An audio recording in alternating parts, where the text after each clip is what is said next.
Hey everybody, this is TJR, and yesterday I was saddened to learn about the passing of lead guitarist and KISS founding member Ace Frehley.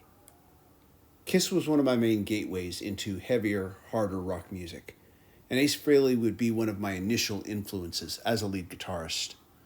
I once referred to Ace Frehley as the B.B. King of heavy rock music, and I made this comparison for one reason.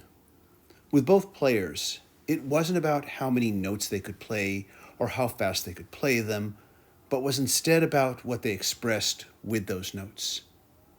During the 80s, guitar playing began to devolve into a ridiculous competition of who could play the fastest.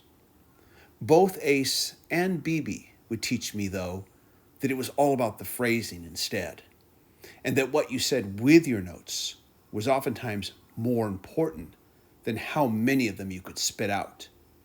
And this lesson also poured over into communication as well. On this channel, I can sometimes be deeply analytical and will delve heavily into the nuance of things, which is good. But sometimes you have to use your words simply and succinctly in order to make an impact. And Ace's playing was impactful for me for all of these reasons. Sometimes his guitar solos could be best described as a little song within the larger song.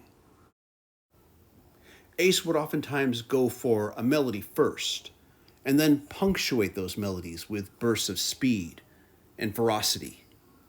This way, when he did shred, he would have more impact than if he just shredded throughout the entire solo. Other times his solos were what I would describe as textural background melodies. He would oftentimes employ this technique on the latter half of a repeating chorus that repeated too many times and would have gotten boring if not for these textural background melodies that he created. He was also very creative as a rhythm guitarist as well, and would come up with these very off-the-wall, crazy, syncopated rhythms and counter rhythms that, in my opinion, earned him the title of Spaceman.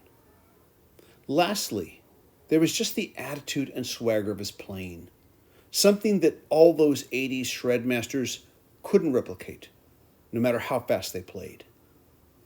And all of this would become even more apparent when he released his first solo album back in 1978. Back when all four members released solo albums simultaneously, it was Ace's album that made the biggest impact and is still influential to me today as a musician. So much so that a year ago I created and posted an in-depth analysis of the album. As a guitarist, I learned a lot from Ace, just like I learned a lot from B.B. King, another guitarist that I'm sure Ace would be happy to be compared to. Rest in peace, Ace. I'm sure you're up there jamming with all your favorite guitar heroes.